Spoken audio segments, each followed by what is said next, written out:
I find it personally disgusting that members of this committee have suggested that this is political theater for the purpose of negotiating an open seat, while distracting from the fact that violent repeat offenders are continually let free from our judicial system. Today's hearing on violent crime took a fiery turn as North Carolina Congressman Pat Harrigan delivered a blistering takedown of Democrats. His message was clear: politicizing the pain of victims and families is absolutely indefensible. What followed was one of the most intense speeches we've heard on this issue in months. Thank you, Mr. Chairman, and thank you to our witnesses today. I genuinely appreciate your heartfelt testimony, and it is something, as Mr. Edwards has said, that will resonate with all of us forever. You have that commitment from us. I find it personally disgusting that members of this committee have suggested that this is political theater for the purpose of negotiating an open seat, while distracting from the fact that violent repeat offenders are continually let free from our judicial system. That is the problem that we have, and that is the only problem that we have, period. We've had a lot of talk about money today. I will actually give DA Merriweather some credit. He got together with local business leaders and local government officials to decide, okay, hey, what is the minimum amount that we actually really need in order to get the job done? Because from his words, he said, I don't want to throw money at this problem, because the problem really isn't money. And out of the 10 additional DAs that he needs with 5 additional staff assistants, that's exactly what the state legislature has authorized, and it's just waiting on Governor Stein's signature to be put into law. That's happening.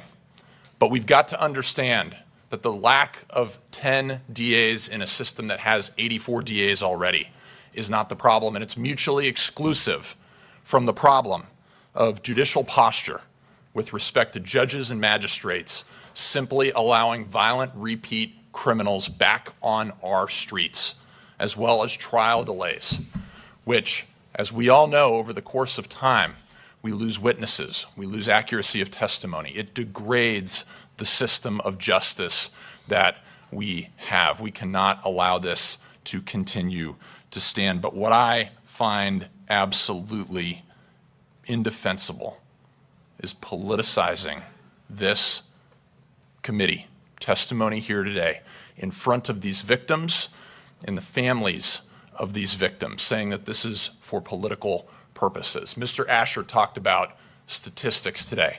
The statistics that he entered into his testimony today about declining crime are only through June of 2025. It does not talk about July, August, or September. And you know what's happened in July, August, and September? The murder rate has skyrocketed in Charlotte. We are picking and choosing what type of statistics we want to share to forge a narrative that is detached from reality. And that narrative does not line up to the experience of Officer Campbell, Mr. Federico, and Ms. Alderman. Let us not forget that. One of my Democratic colleagues said, don't judge us by what we say, but what we do with respect to money. Let me be very clear. The sole force behind defunding the police has been the Democratic Party, period. They have created unrest. They have created a desire within our population to not step up and serve in law enforcement. I had a long meeting with Johnny Jennings, the former chief of police in CMPD. And I asked for a meeting. I said, what's working, what's not working? I want to go through everything so that I might be able to help you. And at the end of what was supposed to be a 45-minute meeting that actually lasted 3.5 hours, he said, Mr. Harrigan, I just want to thank you. And I said, why, Chief? And he said, because not one time in my entire career, 30 years, has an elected official asked to talk to me about what's working, what's not working, and that let me know that they had my back. Not one member of the Charlotte City Council, not one member of the Mecklenburg County Commission, not the mayor, not a single congressperson had ever come before him and asked, how can we help, as opposed to just absolutely running him through the mud when things didn't go their way in traditional media. Guys, we have a problem here. We have a very real problem that we need to work together to solve. But we have to understand what is the root of this problem. And it is, as Mr. Moore said, it is not money.